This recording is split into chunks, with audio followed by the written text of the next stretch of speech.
ورونو او خویندو السلام علیکم. کاندید صاحب لږ سترګې دې خلاصې که، ورونه ناست دي خویندې نشته. بله خبره دا ده، خبره یې زر خلاصوه چې زه مې خپله وینا پیل کوم. ګورئ ورونو او خویندو، نه رښتیا غلط شومه. ما چې مارلمان ته کله ځان کاندیدوه ما په ځان کې دا وړتیا لیدلې وه څه د بوسو تلل خو نه و چې بوس مې تله، خو زه کولی شم چې تاسو ټول د ځان سره کامیابه کړم. چک چک.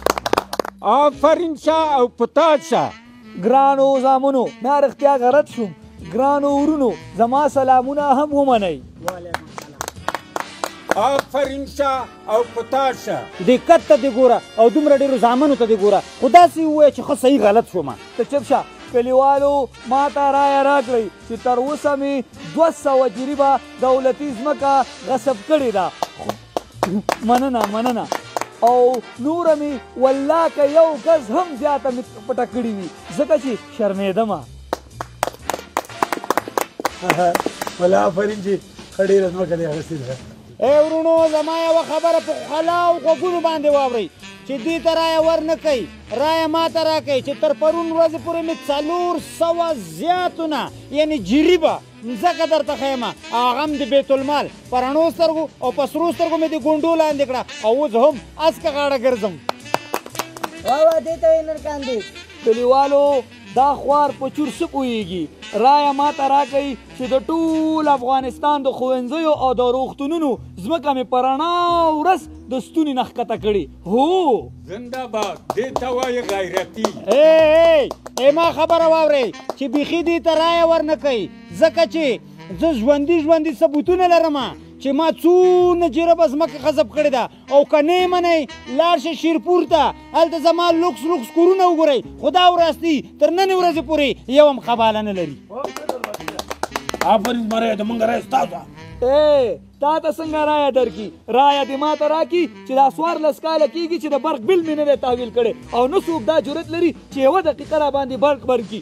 بدماشي کوه دغسې په میدان نه چک یې مه وایئ. دې دروغجن ته خو بیخي رایه ورنه کوي. که چېرته دا دونه رښتیا تکړه سړی او ځان یې مارلمان ته کاندید کړی او د خپل د ځان حق غواړي نو ما سره چلنج ووه، سپی را سره جنګې په میدان ته قمار را سره وهي، د پیک جنګي را سره کوې، ته د پوډرو قاچاق را سره کوې، ته ایران ته ما سره د ډالرو قاچاق کولی شي، هغه هم بورۍ. ته په میاشت کې 10 ځلې دوبۍ ته عیاشۍ دپاره تللی شي. ته کولی شي چې په رشوت کې زما غوندې شیریني واخلې. ته زما په شانتې واسطه او توس لري. هر څه لرم. ته خو بیخي په خبره باندې نه پوهېږې. زه درته وایم چې ما ته رایه راکړئ. ته وایم ما ته اوس خلک هوښیار شوي څوک تاسو ته رایه نه درکوي. ډېرو لاپې وهلي ستاسو په شانتې ما ته معلوم یې، خو بیا دغو ته د ټینګینې ځان پوه کړئ ځان.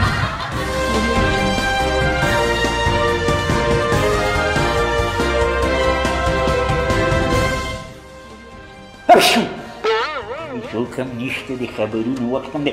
توجه وکړئ زموږ د دې اونۍ ښویېدلي خبرونو ته چې په منډو څپو 11 او په ملنډو څپو 22 تاسو ته مخامخ خپرېږي. ویان ربړ خان سنجیده او دا خدای دې غیر کې خبرونه دي خوښه دا زموږ پریزنټر و غلطه شوی و که نه بل سټوډیو ته راغلی و. د هغه تازه خبر له مخې چې ما ته مې خپل نیا رالیږلی دی نن سبا چې د پارلمان د کاندیدانو ترمنځ د څوکیو پر سر ګرمه مسابقه روانه ده، نو د ښار له هرې کوڅې هوټلونو او کورونو د لوکسو وریجو خوشبوداره کورمو ذایقه لرونکو پلاونو او نازکو کبابونو بوی تر سپوږمو کېږي. هوښیار ښاریان دې خبر وي، رایه که هر چا ته ورکوئ خو دروغجن ډاډ ټولو کاندیدانو ته ورکړئ او ډوډۍ ترې خپه نره وخورئ. د دې خبر د نورو جزیاتو لپاره له مشهورو اشپزانو سره اړیکه ونیسئ. د خدای په امان.